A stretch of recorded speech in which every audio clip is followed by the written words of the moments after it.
Profanity Nation.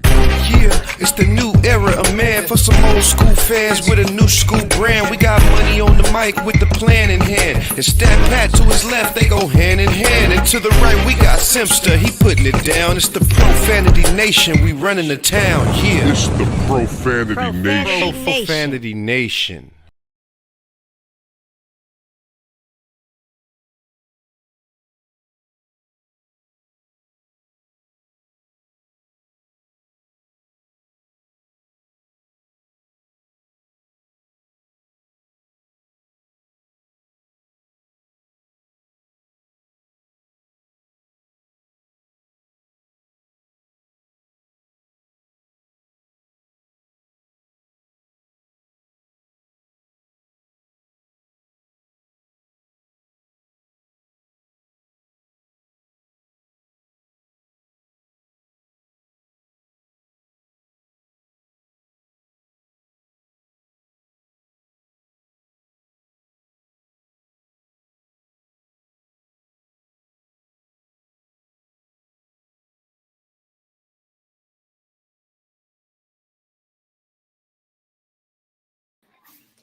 Hello?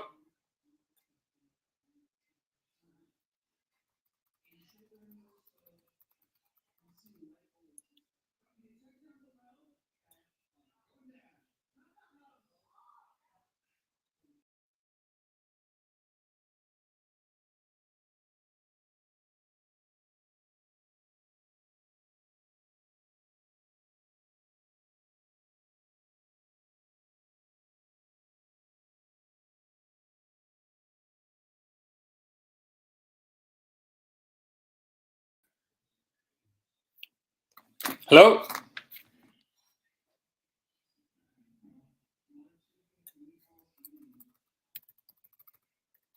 some reason, I can't hear you guys.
Sorry.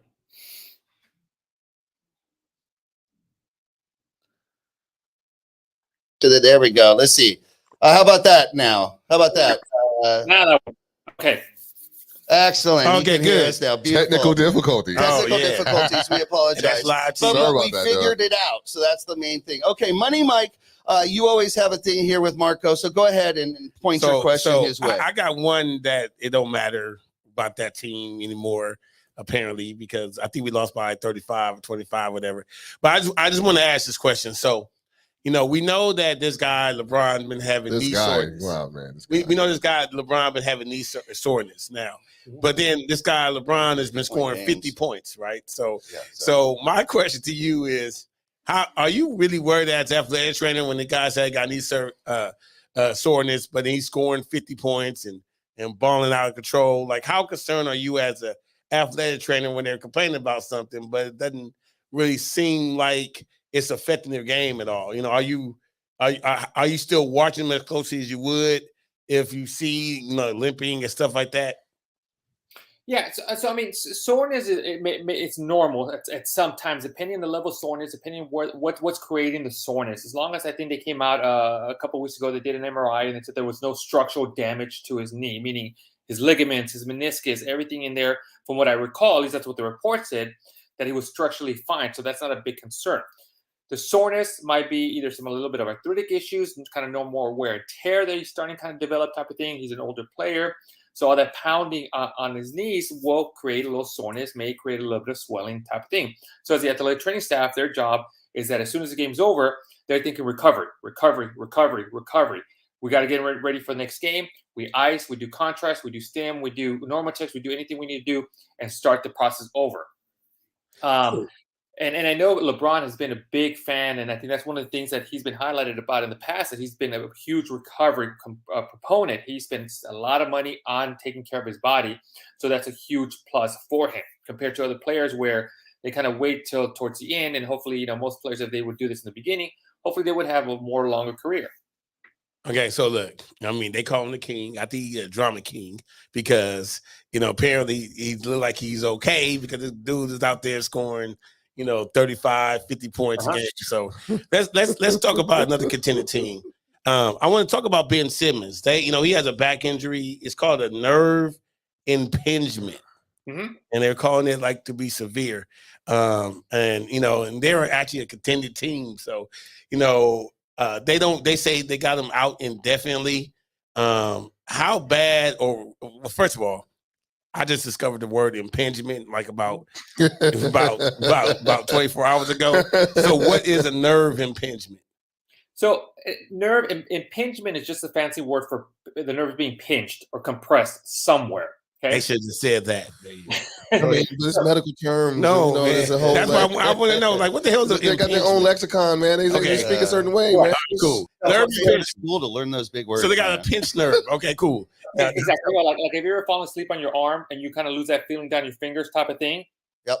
Okay, that you had a nerve impingement, which you were pinching the nerve, you were compressing the nerve, so you were cutting nerve sensory signals up to your fingers, so your fingers went numb and dead, so to speak. Okay. Oh, okay. That's not the case. So a nerve impingement is pinching of the nerve somewhere. The question is, where is that impingement occurring? Is it in the vertebrae? Is it right on the spine? Is it like a sciatic issue that's being impinged a little lower? Is it a muscle that's spasming that's impinging it? Is it his alignment? So the question is, where is that coming from? And if it's something that can be corrected, because at the end of the day, having an impingement in the nerve can be very it can be painful, or there could be a lot of discomfort. And then more importantly, the way you think about the nerve is the one that supplies the message to the muscle for it to contract and move and land. And if there's no message going there because it's being impinged, then an athlete or an individual can't function and move correctly, which may potentially put them at a higher risk of injury or compensation. So they got to get the nerve to calm down. And then second, also try to find out where is it impinged and stop that impingement or stop that pinching, and hopefully also from happening again. So they're sitting out indefinitely right now. So basically, they're still researching and trying to figure out where that is. Is that how do you find that? Is that like an MRI or an X-ray? Well, correct. So you usually, it's almost like, let's say, think of it this way. Let's say you have a hose, right? And you have your long water hose, and there's a leak somewhere. So the water flow isn't flowing out there. So you're going to start going. Either you're going to start at the main source and work your way down and find, okay, where is the leak? Where is the small leak on the hose that's coming? And then once you find it, oh, it's here. Is it at the beginning, at the origin point where it's connected? It could be the washer, then you replace the washer type of thing. So their job is to go, or the doctor's job and the sports medicine staff is to find out where is that being impinged and work your way down. Yes, they'll probably do an MRI of the spine to make sure that there's nothing going down the spine. That's probably the number one place you want to make sure that it's not coming from the spine, because the last thing you want is you don't want to start talking about surgery or anything like that. That's kind of down the road. You want to try to avoid from that. It's either coming from either like the sciatica or somewhere further down. Is it coming from the pelvis, meaning the hip area? Is it a muscle that's kind of like tight, spasm, that's putting pressure on it, type of thing? So the way you think of the nerve and the impingement is, like I said, back to the water. This is what I tell all my clients and my patients. You have a water hose, right? You crank up the water. Water's flowing. But if you step on the water hose somewhere, the water is going to slow down or it's going to sputter. The question is, where is it being stepped on? And then can you pretty much take your foot off the water hose, and that's your goal, to try to let the water flow correctly. That's what they're going to try to do. Okay, cool. So that makes sense. Before that, then his back is just, he won't have any mobility or anything, right? Correct. So one is it may put him at a high risk of injury. He can create some back spasms type of thing. He may not move correctly because of the pain or the discomfort or the lack of the nerve sensations or the nerve message going to the muscle type of thing. So playing basketball, it's going to be his ability to do it going to be very low, and you don't want him out there kind of moving around, kind of limpy. think of it the same way. Remember, was it last year with Chris Paul? Yep. He had the shoulder impingement. Remember how he almost had like what's called a dead arm, that his arm was kind of like just dangling down there. You couldn't really move it, type of thing. Same thing. Right. He had an impingement. I forget the play. Was it LeBron that kind of landed on him, something like that, and compressed that nerve? Now, the thing about the nerve impingements is that when you pinch that nerve, sometimes, it's like a stinger, so to speak, that can come back within a few minutes. Other people may take a little bit longer for that nerve to kind of come back. Just the same sensation, like I mentioned, when you fall asleep on your shoulder, you shake it off, and within a couple of minutes are fine. Some people may take a little bit longer, and everybody's slightly different. So that's the thing that you want to kind of try to figure out. Yeah. Okay. Gotcha. All right. I have a question here, you guys. You guys have all asked personal questions. At one time, your daughter was injured. At one time, you hurt your wrist. So now I'm going to ask a question about my aging body here. Marco, from what I understand, I've been told that I have a tight IT band. Yep. And what that does is basically when I'm walking, my right foot kind of flares out to the right. Mm-hmm. And I'm curious, what are the best exercises or stretches that I can do at my tender age of 49 to kind of correct that? Because it's been that way forever. I just didn't know why. But I think it's affecting my knee and my hip and everything now. So I'm kind of curious how I can do or what I can do to correct that. Correct. So the interesting part about the IT band is an iliotibial band, and it's kind of like a big band that runs alongside of your leg on the outer part. Now, the IT band kind of originates and connects with what's called the TFL muscle that's right next to your hip bone on the side. And the IT band goes, like I said, goes down your leg, goes past your knee, and it connects kind of with your fibular bone below your knee. So it affects both your hip and affects your knee. You'll be very surprised. A lot of people, you release the TFL and they'll get relief in the knee, and they're like, hey, I feel it down in the knee. And that's because it runs on there. First thing you got to do is release the TFL muscle. The TFL muscle is a bone that's located right below your hip bone. And it's a little kind of circular, kind of what I described to everybody. Think of it as like a filet mignon type of thing. Best way to do is take a trigger ball, apply pressure right in that area, release the muscle, the muscle relax. Because oftentimes when the muscle is tight, it'll pull on the IT band, which then pulls on your knee, and it becomes a whole kind of like domino effect type of thing. But when you have bottom line, the IT band it's something that you need to maintain. You need to be able to release it with doing the trigger ball on the TFL and then stretching the IT band. I'll send you some videos on how to stretch the IT band on that part. But there's ways you can kind of maintain it. At this age or this state, all it is just about maintaining it, doing some like stretches in the mornings and doing some releases at night before you go to bed. And then it should help you a lot. Oh, that's awesome. I love it. All right. That was my turn, and I'm looking forward to the relief there. Marco, thank you so much. Can you please let everybody know the best way to keep in touch with what you've got going on? Yeah. If you guys have any sports medicine questions, feel free to DM me any injuries, any issues, any recommendations, any guidance that you guys might need on my Instagram and Marco A17, or please subscribe to my YouTube channel at Evolve Athletic Performance. All right. Thank you so much, Marco. Incredible as always. Next week. See you next week, man. You guys gonna talk about, by the way, I think I heard Tom Brady's coming back out of retirement now? Yeah, apparently. You know, what are you talking about, dude? You know what's so crazy about that? Like, he wouldn't even let Ben Roethlisberger get, his glory for the retirement. He stole his thunder and then came back and said, watch me, I'm gonna come back. Right. You gonna come back? Nope. Just stay there, dude. Just stay there. That way we could go and celebrate Ben Roethlisberger. Like, he's just so selfish. He's just that good. Yeah. No, man. Brett Favre again. Yeah. So how much longer did he go? I mean, what is he, like 45? Yeah, but he didn't get hit much. Yeah. What do you think, Marco? I mean, he was still slinging the ball last year. I know he kind of dipped down like the second half of the season. He struggled a little bit, but the first half he was on fire. Second half he wasn't terrible. I mean, he was still good. Like Money Mike said, as long as he doesn't get hit, as long as he doesn't get bruised up, and his O-line kind of protects him, he can sit in the pocket all as long as he wants and sling the ball. He's still good. He's still good. Man, I can't stand that guy. Hey. So are you picking him for your fantasy team is the question? No, never. I've been mad at that guy since 2002. Oh, there you go. There you go, man. There you go. It just, he's up there in that state that we don't like so much over here in Lakeland. Yeah, man. So we're just going to, he started up there and had that success. You know what? I don't know how accurate this is. I heard a rumor that he was looking at maybe the coming up here to California, maybe touch base with the Niners. Take over for Garoppolo. Yeah, that'll at least bring some heat over here. And they will go to the Super Bowl. Yeah. Yeah. Exactly. Super Bowl. Let's see. Let's see. Thank you, Marco. Yeah, Thank it's you so crazy. much. We appreciate it. Yeah. Have a good one. We'll Thank see you, you next Marco. week.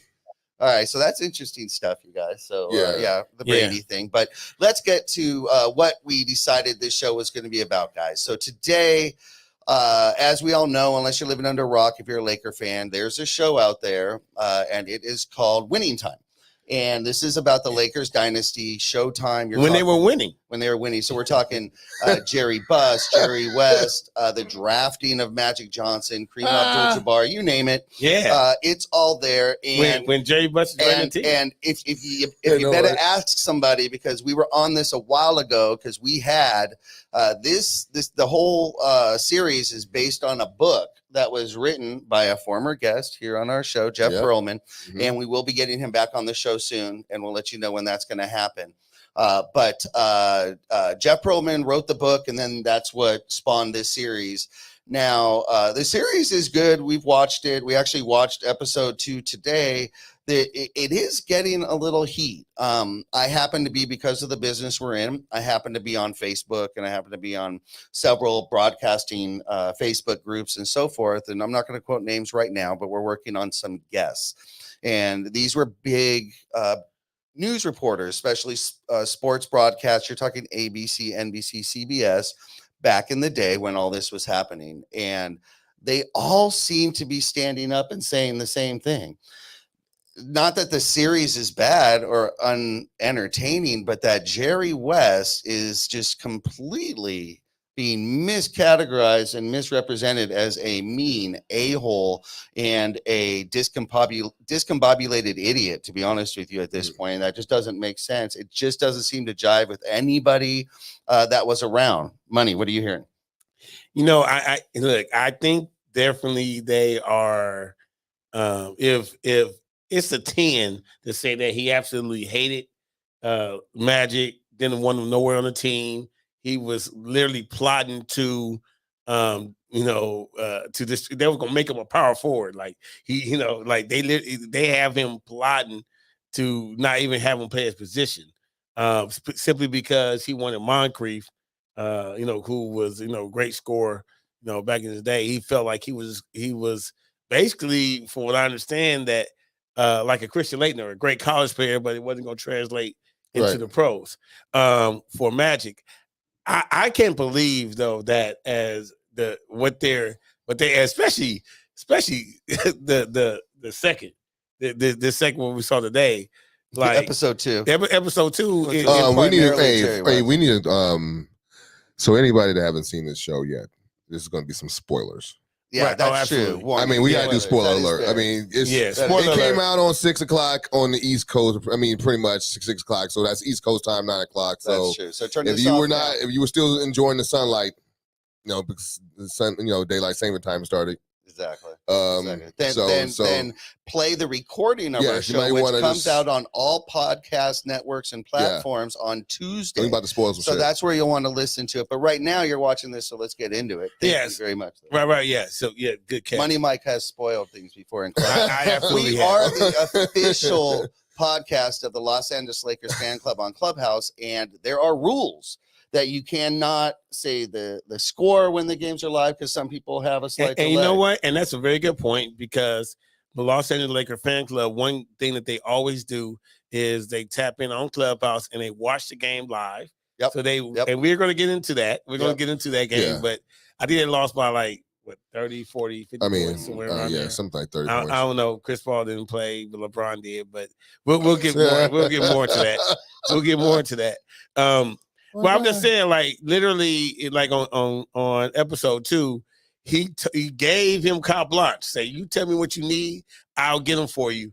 And it's almost like Jerry West was pissed off that he had the ability to get whatever he needed to win the championship. I don't think that he really was as upset that they were projecting him. You know what's funny about I think if anybody that's watched any kind of Judd Apatow productions in his movies, they're over the top. They usually star Will Ferrell and a lot of stuff that happens, but when it comes to their depiction of these figures that we've grown to love over the years, they're going to play around with those figures. So they're going to take something that maybe been a little bit true and then exaggerate the hell out of it. And this is what they're doing with every, a lot of people were saying mad because in the first episode, Kareem told the kid to F off. And they were like, well, a lot of people were like, Kareem wouldn't do that. Kareem wouldn't say it to a I think he kid. would. And that's the thing about it, though, because people got selective memory as Right. acting like Kareem Abdul-Jabbar ain't knocked out no photographer taking a picture without his permission. Right. Like, and at the same time, and everyone wants to go ahead and come to defense of Jerry West and ignoring all of 2 months ago how this fool tried to go scorched earth on the Lakers and talk about how he wouldn't want to be this and this and that like that. So if we're really going to go ahead and say that there's no truth to that, I don't buy that. It might not be at the level that it was shown on this show, but don't believe that he was not that guy. I really believe that there are some truth to that character. Now, of course, they're going to blow it up and make it an entertainment spectacle. But there's got to be some truth to that. And the guy wrote a book, and the book been signed off on for a while now. So everyone know what's coming. So it can't be, and they're just mad because they're being looked and made fun of. That's what it is. They're being made fun of on TV. Yeah, they don't like the bad press. Nobody likes to look bad. Nobody definitely likes to have their dirty laundry aired out. Yeah, because Magic getting his too. Yeah, you. everybody. I'd like to say the first thing that came to me, we're in production. We do our show, but we also do television production. So the first thing that came to me, as far as the decision in the production that they made and the way they produced it, was when they decide to break the fourth wall. Mm-hmm. And when they break the fourth wall, what that means is they're talking directly to the viewer. And when they do that, that's okay if it's the person themselves doing it. But when you have such a historical figure where you're trying to at least appear like you're quoting somewhat, directly and exact, how do they know? They just don't know what Bus was thinking. They just don't know what West was thinking when he was alone in his room, or Bus was waiting to meet Auerbach on the floor. They don't, and those things kind of confuse me, to be honest. Now, I will tell you though, man, that's a production situation more than anything, but it just confuses. I will tell you, man, like Auerbach, I have a love-hate relationship with I that love guy. it. I love it. Who? Man, Old school, Red Auerbach. Red Auerbach. Yeah. Love it. Because first of all, as a Celtic owner, he basically was killed us. Like every moment he had, you hate that. But what I love about him was he was the person that integrated the game. So we gotta appreciate that, because he didn't care. He just got the best players on the court. Boston cared, but he didn't. Yeah, Boston cared. Like Boston cared. Bill Russell didn't even want to go back for his ceremony. Casey Jones also played on those teams too. Right. Yeah. So, but it was really, so you appreciate him for what he did as far as integrating the game. Plus of that.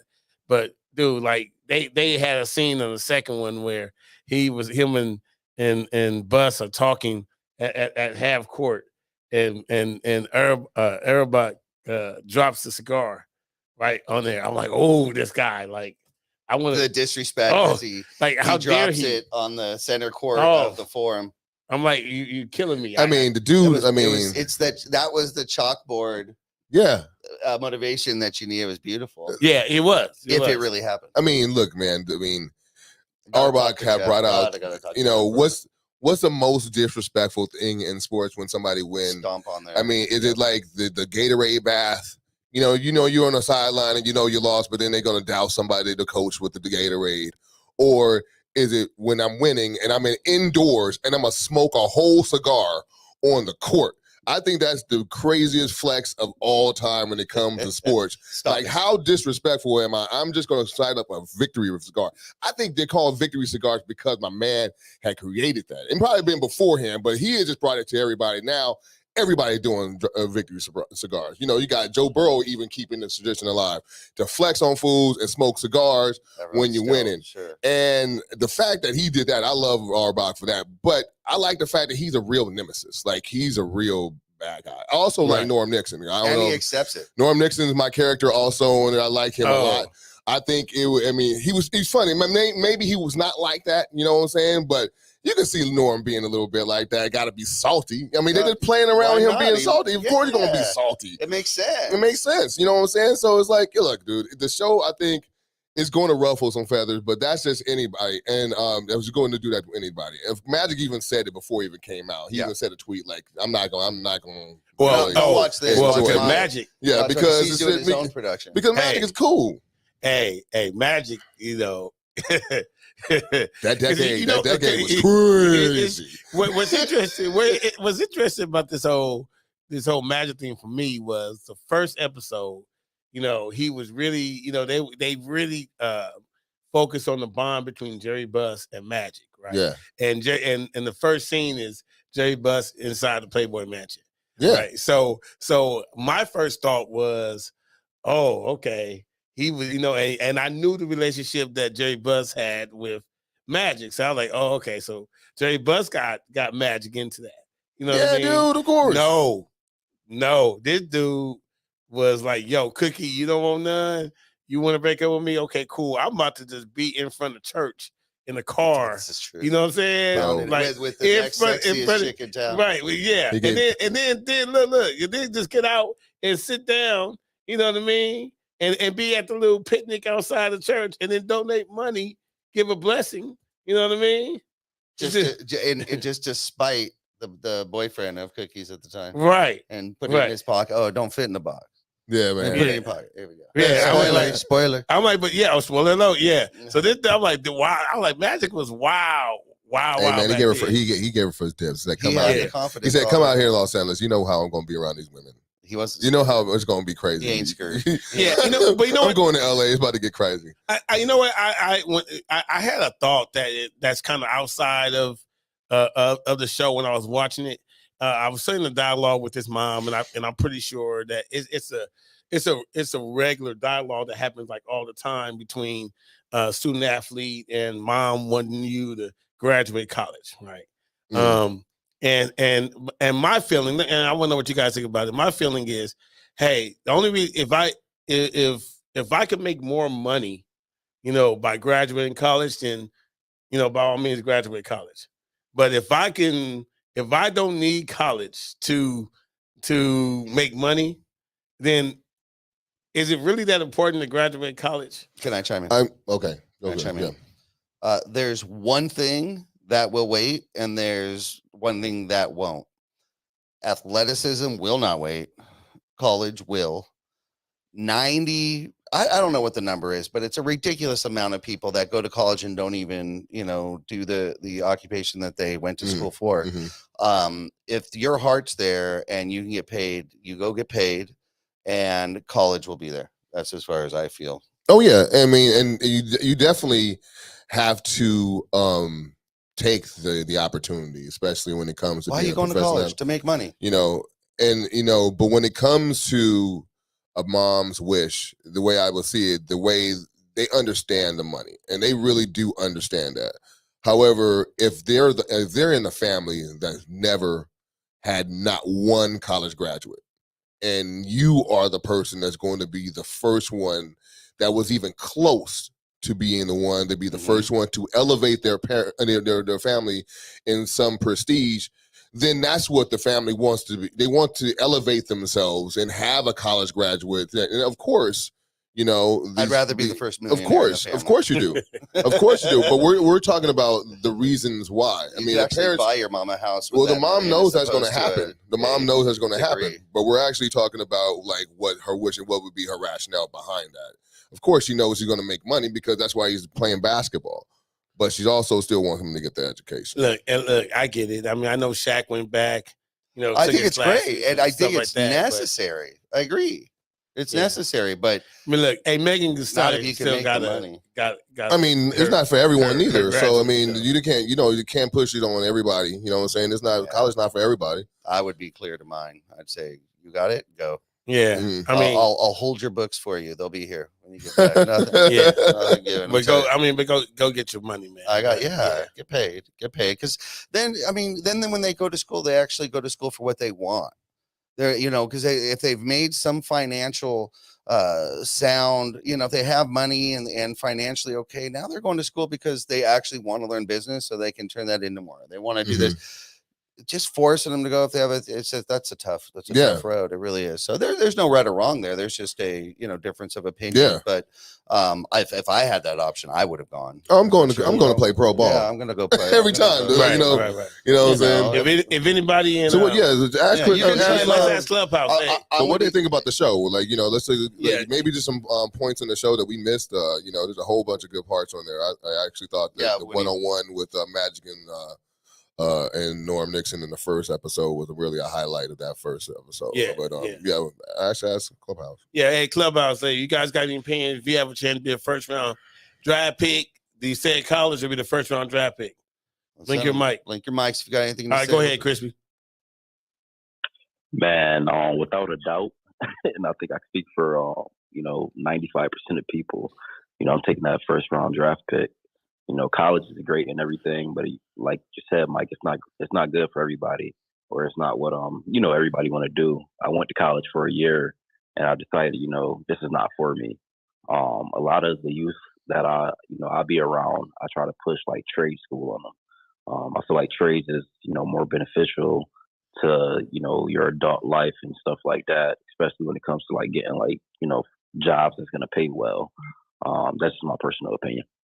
I agree. And I feel like actually the world, while college is important, definitely, in order to get certain professional positions, you have to have and should. To be a doctor, you should go get to school and get college. But this is turning more into an abilities economic push, meaning that it's what can you do as opposed to what you've learned. What are your practical abilities? Can I get you into my office or remotely these days and plug and play and get you up and running? But I'd be doing that anyway. So back to the show and winning. Winning time. That's one thing for sure. What we're talking about, to summarize, is that Magic Johnson's mother in the show clearly would have preferred Irvin Johnson at the time that he had continued in school as opposed to leaving for the Lakers despite the great payday. Do we think that it was even though it was that she wanted him to go to maybe back to college, but it was the draw of Los Angeles? Knowing that Los Angeles is out there because they were between Chicago and Los Angeles, both of them big cities, especially coming from where they're from. Yeah, they're big time cities. So this big city life is going to maybe, and say he's like he said, his mom was a 7-day Adventist, very religious woman, thinking about all of the different vices that can be out there, tempting him from doing all that. Which, according to the show, that didn't matter because he had everybody in Lansing already. Oh yeah, he was maybe the mom didn't know that part, right? He had that smile. Yeah. I mean, come on, man, you can't use that magic name in the house, man. Oh yeah, that's what I'm saying. Like it's her. I mean, listen, God bless her. I understand, man. And moms are always amazing, but I just get your money, man. Yeah, get your money, man. That's what I said. Anyway, let's go to more current. Oh, Jeremy, did you have a comment? Yeah, if you don't mind staying on it real quick, I would say, on the topic, I think it's a lot of the period piece as well, just for the fact that we see where NBA stars are today and the fact that, a lot of these upcoming prospects, it's a proven formula these days, for the fact that if you're a D1 athlete, you're athletic freak, you have all these things going for you, families behind it. I can't speak for it. I was born in 89 personally, so it's a little bit before my time, but I think that maybe it's also a little bit of just where the NBA was at that time frame. They spoke about in the show economically that it wasn't the successful, sports entertainment business that it is today. So, an idea of being able to go to a league like that or be able to complete your education, I think it was just a different framework for somebody coming from Middle America, Michigan, Black community at that time that, make sure that you secure a bag and do it in a way that is low risk. Because that typically families tend to go that way anyways. They want you to make the sure shot decision, and it's up to the young guns to decide, do I want to innovate a path for myself that's, I see a higher ceiling for myself, which I think that's what we're seeing out of the story of Magic at that point. Incredibly well put. Very, very good point, because they weren't televising games live back then until Showtime came. They were flying And they were flying on regular airlines. Yeah, Yeah. commercial. Right, They're right. flying So commercial. that's very true. Isn't that kind of like the WNBA? Yeah. Oh, Oh wow, yeah, that's crazy. We didn't even talk about that. No. The Yeah. Liberty got fined for, using for having a chartered private planes. plane. Yeah, you can't even have Right. no. Yeah, they said that they had an unfair advantage because they flew in luxury. They actually considered one. Fine We're me. jumping all over the place Yeah. here on the show, but it doesn't matter. Woo, we They are. actually considered shutting the entire team down because whack. of it, for that, They're just whack. because of charter planes. Yet Michael Jordan, if I get it right, he went into minor baseball, and because they were traveling on a bus that he didn't like, he bought a brand new luxury bus for everybody. And they're like, "Sweet, all right, cool." So that was okay. Everybody Baseball. wins. So That's yeah, crazy. hey, if you can do it, you can do it. That's the name of the game.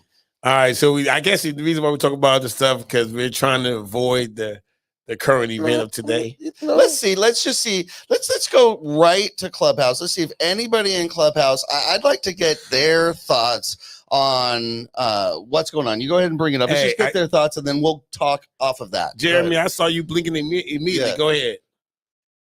Yeah, I'm not too sure if this is today's event, but what I would imagine we'd be talking about is the situation with Brittany Griner and Russia. Am I on point with that? No. Love it. Go. We can talk about that though. That's Right now. That's great. Let's Yep. go. Good. Let's go. Lakers, they got no That's story. I want to talk Because- about everything you want to Let's talk talk about Go. Brittany Griner. Let's go. Yeah, I mean, I just think it's rough, with the predicament, looking at it from the bird's eye view of just the fact that, a lot of these players are picking up basically a second job in the summertime or the off season in order to be able to, make ends meet. And that's, from what I understand, why Brittany's over there is that she's been habitually playing summer, or I should say off season games in Russia.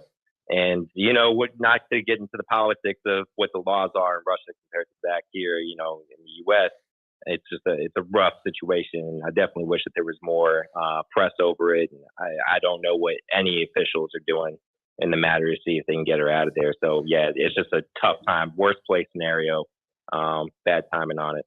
Yeah. Well, you know what? Look, I don't want to get too political on that all, but my first initial reaction was, okay, she's played multiple seasons in Russia, right? So She knows rules. you don't know that you're not supposed to be carrying certain things over there. Like this is not a new rule. Like, so That's just, that's my only question. Like I understand because of the stuff that's going on now. Now it's more pressing and way more dangerous and all that stuff. But you can't run a red light. let's just you know what I'm call saying? it Like, what it is. You can't. Let's know call the it rule what is. it is, and it's dumb to make that decision to do that over there. The same way it was dumb to try and steal a watch in China from LaMelo or not LaMelo, sorry, LiAngelo. Sometimes dumb things, and you know what? Hey, we have a dispensary sponsor on our show, and hey, there's no problem. We're all good. Everyone do what you got to do. It's a great product. It helps you. It really does. It's medical uses, but it's banned over there. Right. And not just banned, you get a lot of trouble. Yeah. Why take the risk? There are other things you can do. She can't say it's for pain. Look, there are other things. Okay. So she dangerously brought this upon herself and is now allowing Russia to use her as a pawn. It is not great, but it's actually horrible. But again, you bring it upon yourself. Come on. Yeah, I mean, like Don't I said, make it so easy. right. Like you know what the rule is. Go ahead. Man. No, I'm just saying, like, it is crazy that the fact that I actually, if you wouldn't give my opinion, I think they have seen it before. They just ain't doing anything. And now we're gonna choose now to tighten the screws on it. I know it supposedly happened like a couple of Yeah, I think it was like in January or so. Yeah, but the thing is, when it comes to that though, we've already had intel of what Russia was going to do to Right. Ukraine well before this thing even happened. You know what I'm saying? So the fact that she's already in jail before they make their move, it's like, all right, we got this, and then release the fact that we finding out after Right. the invasion. Not before that, so it just seemed like it's very strategic when it comes to that, and it's crazy that there's not a lot of press on it. But then it's at the same time as like you guys were saying, alluding to the point where you know what you're supposed to do. It's like that guy back in the day. Remember that guy got back in the day in Singapore. Mhm. You know what I'm saying? You don't do You certain don't things, certain man. things Like in don't certain get countries. caned. It's respect. Don't steal stuff. She's going Right. there to make a living. It's respect. So Right. you respect the country you're in, just like we ask their players to respect our country. Right. I just think that it's Now, really messed up. now that she's there's in there one for so thing long, that though. I feel, okay, is yes, we'll get back to Some liquor. Clubhouse in a second. But there's one thing I feel about it. She's probably the safest and most well taken care of prisoner in Russia because she's so high profile. There's no way they're gonna hurt It's already an international on issue. her head right now. And Russia definitely has everything to gain by letting her go and her saying, look, it sucked. I was held, but no, it wasn't with rats and I was fed and I have a feeling she's being well taken care of for now as a pawn, but yes. Yeah. Go ahead, Crispy. You have a Taken comment? care of upon. Crispy? Clubhouse. Oh yeah, sorry, Mike. Yeah, I agree with you guys. But I also want to say, I want the whole entire world to take a step back. Marijuana is actually helping more people than it's killing. For marijuana to be banned in your country entirely is it's mind blowing for me. I just don't understand it. It's really it's saving people's lives. It's helping people in critical states, whether it's a medical condition they're dealing with or whether it's their kids they're dealing with. It's literally helping people. Mm-hmm.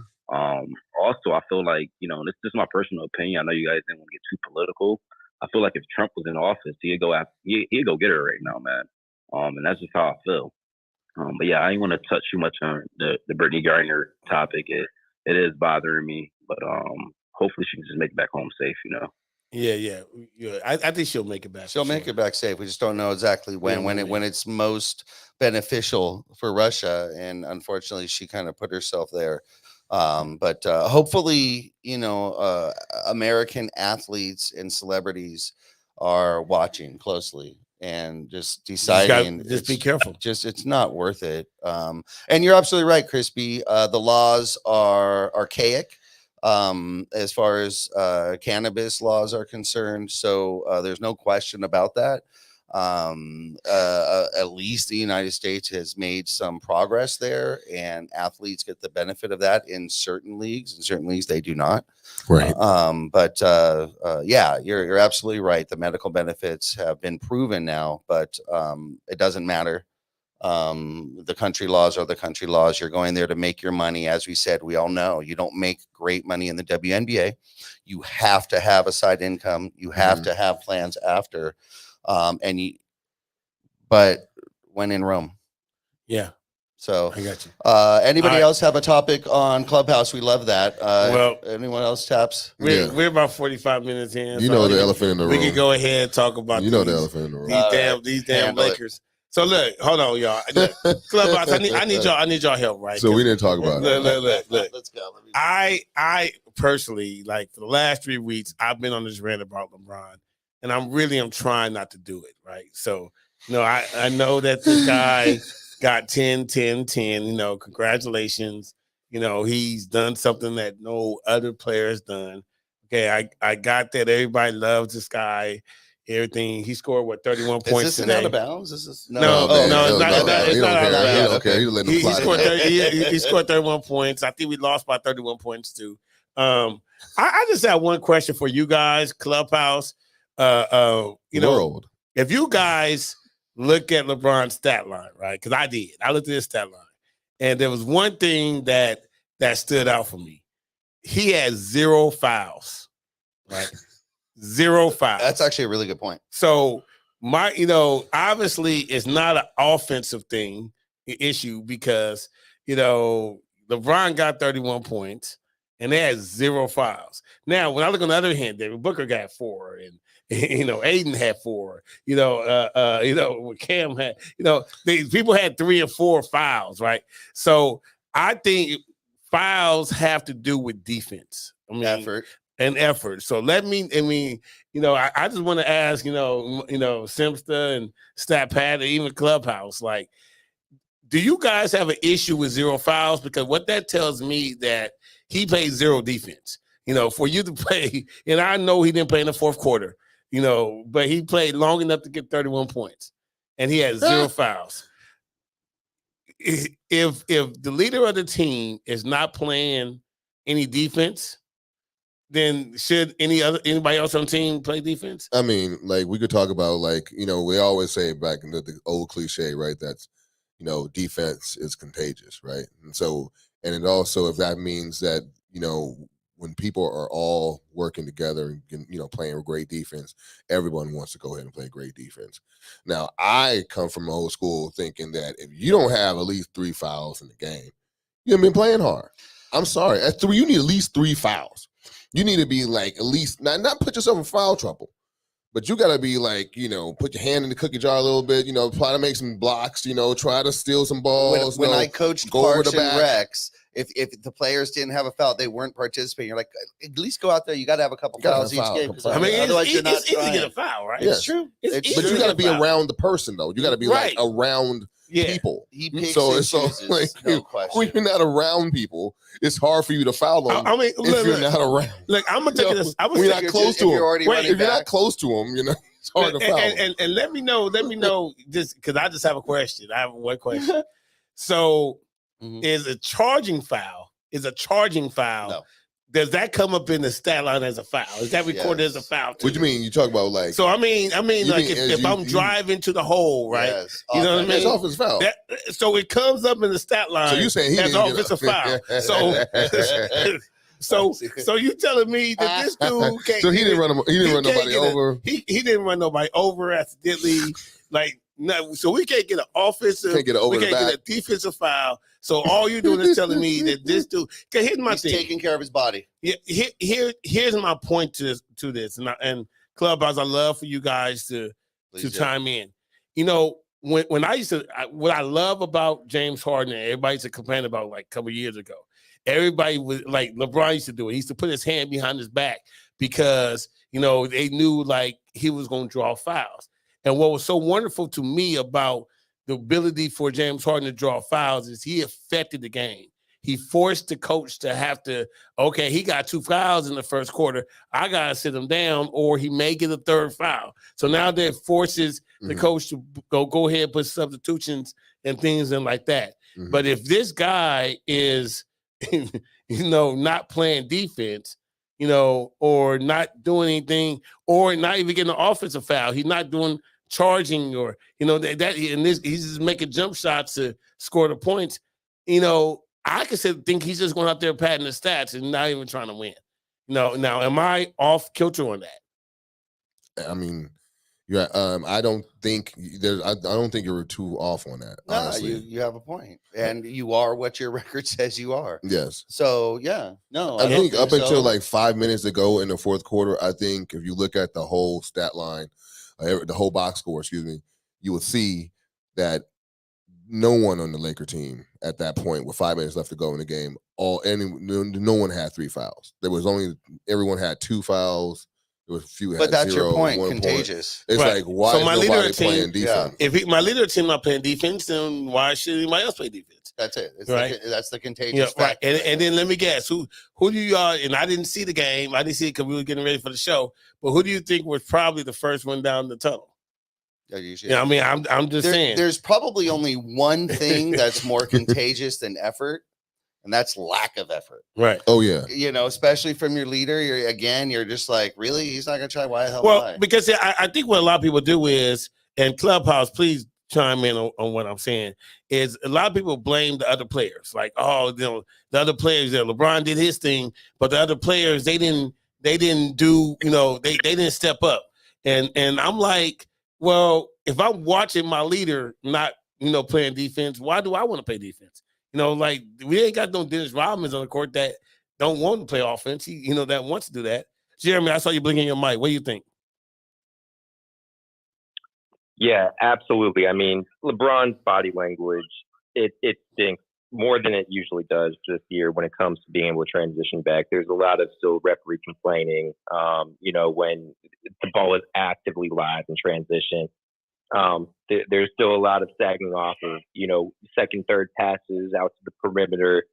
Guys not even trying to make an attempt to be able to close off. LeBron is definitely guilty of that. The other guys are as well, too. I think one of the hard parts is when that on a consistent basis, LeBron's one of the only guys who's going out there and taking on the offensive load And, you know, when you're the guy that's putting up the shot or, you know, making a second effort on the offensive end, I do expect some of the other guys to be the anchor to be able to get back in transition. We got ran off the court in transition this game with all the turnovers, then plus all the points in the paint from second, third pass. I think they had 35 assists in this game. It was ugly. You know, it's a really ugly game in the sense, and it's been ugly the whole entire year because our team defense, our transition, it just looks discombobulated. It looks like there is no system that they actually run, almost like it's every single game, like they're just getting out of preseason and trying to figure each other out. So, you know, in that sense, I don't know when, but I do feel like minus what they're saying in the post-game conferences, talking about this team still has it together, no one's given up or whatnot. The body language and the efforts on the court definitely show that at some point, some guys committed to the idea that they are not going to take on an extra effort because it just seems too far out of reach. So I think that's what is to say about LeBron's mental status on it. I think that he at some point said, you know what, I'm going to go this far on the offensive end. This is what I provide on the defense, but I'm not doing more than that. And it is absolutely lackluster. So, you know, it's a team issue, most definitely. But at the same time, it's not a good look for the guy that's, you know, the poster of the league and definitely the leader of this team. Yeah, and that's a great point. I would like to go ahead and piggyback on that one because what I would think is when it comes to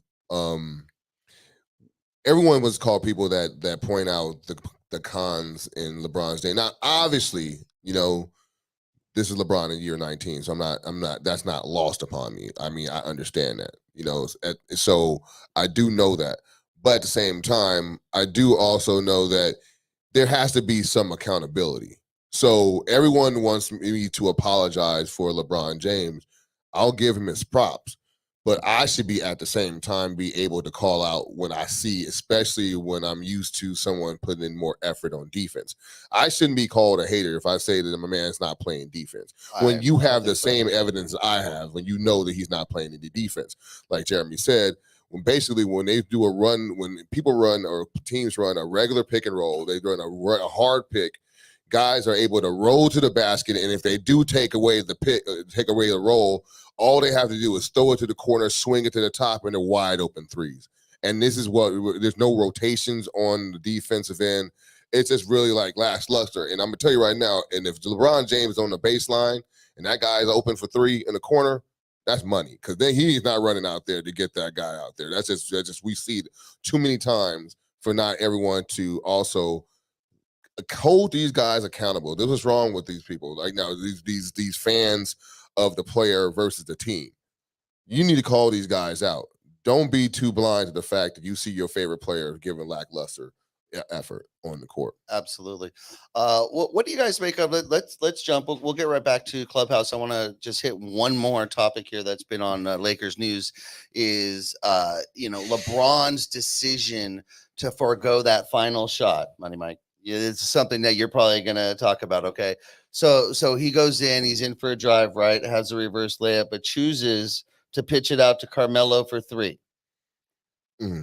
Is Melo misses the shot and we lose. So look, that's one of the most disappointing things for me about LeBron because, you know, as much as this that I spew about, like, you know, the hater and you guys can call me all that stuff. When he talks the game, he talks it very intelligently. And he talks it to a level where I know that he understands the game. What I hate is when he doesn't make that correct basketball play, right? You know, the 8 seconds left on the clock, we're down by 1, you're 30 feet out. We don't need a three-pointer. We need a layup or you to draw a foul, you know, to go through the free throw line. Mm-hmm. Like I have a layup, but I'm gonna pop it out to 3. Like, to me, that's more, it looks sexy in the highlights if it goes in, but that's not the right basketball play, you know, and you should know, like, what that is. So that's the frustrating thing about me is like what exactly are we doing? Are we trying to win the game or we're just trying to, you know, have a whole lot of different, you know, showmanship? And that, and the showmanship is not going to win championship at all. But Mike, I saw you blinking your mic. You have a comment? Yeah, I'm with you on this one. I last week when we were talking, I was kind of in defense of LeBron, but I can't agree with you more on this. On this point, forget reverse, like power it, reverse dunk it, forget reverse layup. It's the game's on the line. Mm-hmm. You expect for a player to do that, right? That's my take. So I don't think you're out of line on that at all.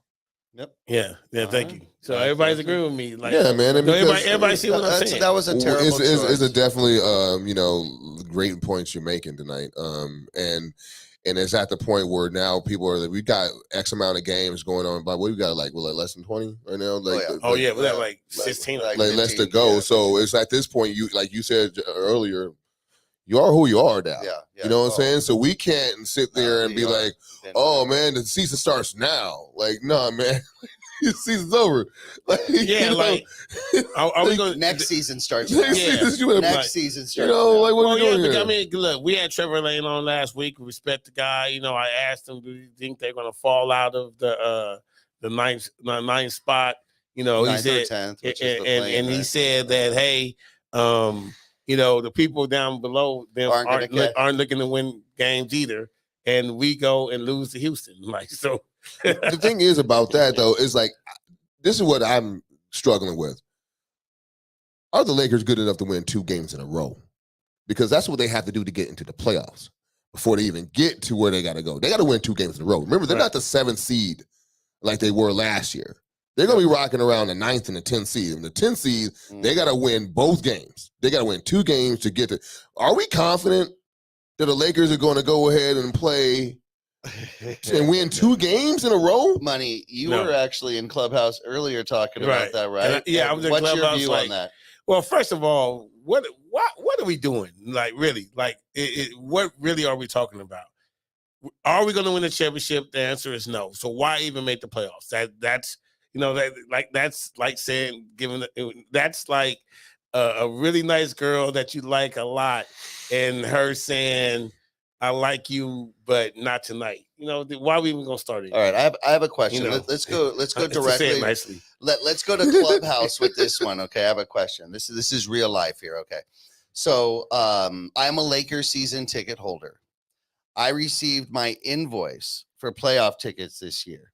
In order to accept or to take your playoff tickets, you have to commit to the cost of the entire playoffs. Now, of course, they will credit or so forth, but would you be putting out your hard-earned money right now with the expectation to pay for all the playoffs in the hopes that they're going to go forward and then worry about getting a credit back? Or would you guys just forego even buy on? Would you even just not even buy this year's playoff tickets knowing that they're not going anywhere? I'm kind of curious. Are you getting interest? Is there interest on your money? Like 5% back? No, you get nothing back. You get nothing back? You get 0 back. Exactly. Yeah, you get to apply it to next year, but they hold it all summer. So this is my answer. It's not cheap. This is my answer. If I go to Macy's and I buy a shirt, they take my money right then. Yes. Then the next day, if I return that shirt, it takes about 4 or 5 days for me to get my money back. Yep. Mm-hmm. Why am I doing that? Like, why is anyone in Clubhouse? Anybody blink your mic? Are you guys putting your money up for the playoffs? Jeremy, are you paying tickets for the playoffs? Absolutely not this season. Absolutely not, man. Exactly. It's very much so about the roster. Love the Lakers, but this roster, I have 0 confidence in them that it'll be a show worth watching. If they happen to make the good graces of getting out of the play-in round and getting to the first round against whoever it would be, I think the Suns probably, right? Yep. It's going to be a massacre. It's going to be ugly, and I'd probably want to be so bad, dude. Of it. And I'm a diehard, lifelong Lakers fan, but it's like. It reminds me of Game 6 of the Lakers in 2008 when we lost against the Celtics. That the massacre. Loss. Oh God, nobody wants to watch that. Why would you pay to watch that? I'll kick it over to Crispy. There you go. Yeah, go ahead, Crispy. Yeah, I'm with you on that, Jeremy. I wouldn't pay either whatsoever. At this point, I feel like they should be giving out coupons to season ticket holders for next. Because they owed us. They owed us big time. This season was a total bust. Russ was a total bust. A lot of the guys was a total bust. I'm not gonna go down the line, but yeah, we all get the gist of it. All right, Mike. Yeah, I'm gonna go opposite everybody. I would buy the tickets, and I'll tell you why. Because if they do get into the first round, you could easily sell those tickets and make your money back, and then some. You would think so. They actually show up with effort. Then you would go to the next round. You would go watch it. And you get out of it. You would think that you'd be able to sell those tickets. However, the playoff tickets are a premium cost, and probably many of the fans that can afford it are diehard Laker fans that are educated. And while you'll sell them, to be honest with you, if they're not competing and it doesn't go to a game 6 or 7, you're taking a loss on that one. You just are. As a seasoned season ticket holder, you're taking a loss on that one. Really, the playoffs, when you're getting into, they get so expensive, and each round that cost increases. The only time you're ever going to really be able to resell that and make anything is really game 6s or 7s against a really strong team. Obviously against a Boston or a game 7 in the finals. So other than that, yeah, probably not this year. So here's the problem. The game 6 or 7 is not going to be at the end. That's not happening here anyway. Yeah. It's just not worth it. Well, we've touched all sorts of topics tonight, but as usual, we always finish our show with a segment we call Money Mike's Out of Bounds. Money Mike's just going to go ahead and share his thoughts or opinion on a topic, and he just wants to know, are his opinions in bounds or out of bounds? Money Mike? All right, I'm confident. I'm telling y'all going to love this one. Right, y'all going to love this one. I'm going to start it off. Not going to be too long with it, but I'm going to start off. I just want to let y'all know. My first name is Michael, and my last name is Cox. Okay? Okay. So I'm letting y'all know, when I was in middle school, I was called Cock-a-doodle, Cock-a-doodle, Cocker. I got called everything, right? So why is that important? The reason why that's important, because we have this guy named Westbrook on the team, and he is upset. He's upset that people are calling him Westbrook, and to the point where his talk about how his son's at school, and he's so proud about being a Westbrook and all that stuff, and he's not going to allow people to disrespect his name and call him Westbrook. Now, first of all, you bricking, dog. You know what I mean? So if you don't want nobody to call you Westbrook, make some layups. Don't even 3-pointers is cool. You can miss those. Make the layups. If you make the 5-footers, the chippies, the easy stuff, the reverse layup, man. Yeah. Like that's if you could consistently make a reverse layup, you're not going to be called Westbrook. That's my first point. My second point is, dog, you gotta teach your son how to be tougher. You know what I mean? Like this is what's gonna happen. You're gonna have haters. You want to have haters, because the haters are the ones that watch you more than the people that congratulate you, right? Because they want to let you go down. So I think this is a lesson for your son too. So am I out of bounds for saying, yo, if you don't want to be called Westbrook, make some shots and tell your son to toughen up? Am I out of bounds for saying that? Hell no, you ain't out of bounds, man. And sir, first of all, you said, like, you actually said make layups. What about, like, when you miss shots, you don't actually brick the shot? Because when you hit the back of the side of the backboard, you literally are bricking.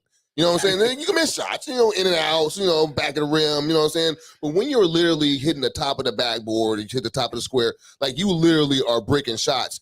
I'm sorry, man, that name is warranted, and it's so easy. It rolls off the tongue. It's right. Westbrook. I mean, you did it to yourself, my man. And now you bringing your family into it and saying that, man, you think you're the only one that had a family heckled? Well, do you think like somebody, you're not the only one that son has been at school getting heckled? Okay, first of all, I'd like to say that I read a quote from a reporter that stated Westbrook himself threw a party at his house, specifically when something around Durant or something, and specifically it was a cupcake party.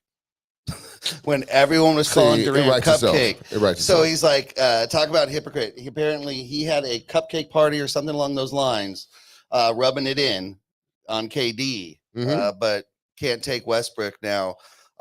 Everybody warned him. Every sports guy said, look, when you come to LA, it's over. My God, it's on. You better show up, because this ain't like any other town. And I wonder how much he regrets ruining. Oh, he definitely regrets it. He's ruining his name in LA at this point. I think he wanted to come home and relax here after. Right. It was nice. Hey, Mike, I saw you blinking Mike first. Am I out of bounds? You're not out of bounds. You're inbounds all the way. Look, forget breaking the shot. How about for $40 million, you go jump after a ball one? There's people out here in LA for $10 an hour, blood, sweat, and tears every day. And you're getting paid that kind of money, breaking, not showing the effort on the court, you're going to get called names. I'm sorry. Go ahead, Chris. That's what I've been saying, Mike. Yeah, Mike, you completely inbound on this one, man. Russell Westbrook, he lucky I don't have his address because I ship him a brick. Ship him a brick directly to his door. As far as the kids nowadays, man, this era that we live in right now, they soft as cotton tissue. Right. Yeah, he got to teach his son some, to have, mind power, just strength, just all that, man. Like I just, oh man, Jeremy, let me hear from you. Let's go, Jeremy.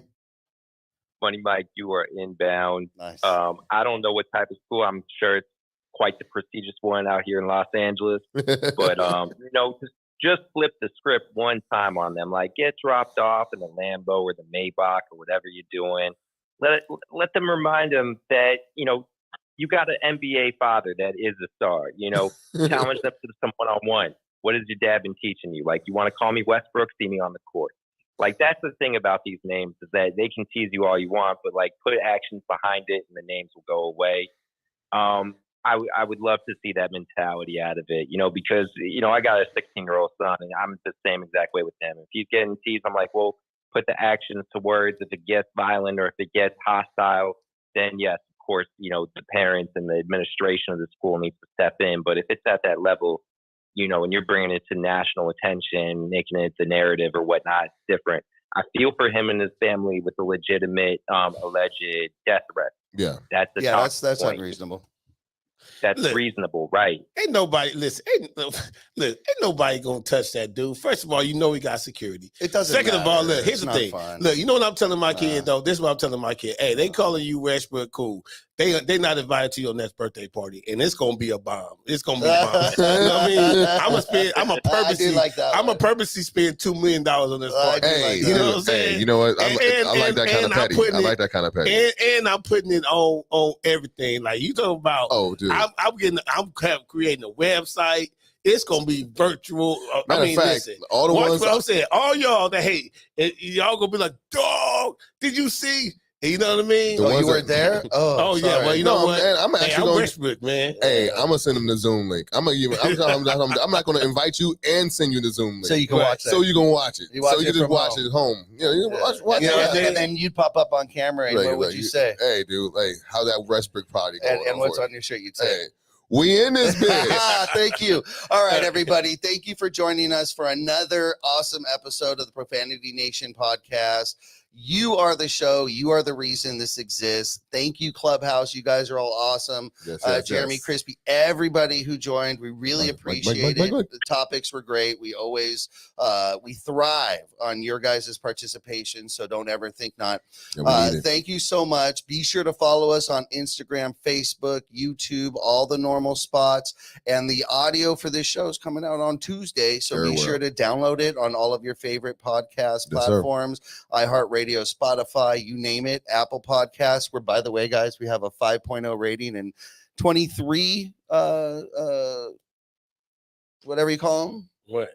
Rating or reviews. Okay. We got 23 reviews and we got a 5.0. Hey. We can use more. So if you guys are on Clubhouse and you haven't left us a review, that would be awesome because you're actually leaving yourself a review. This is your show. Yes.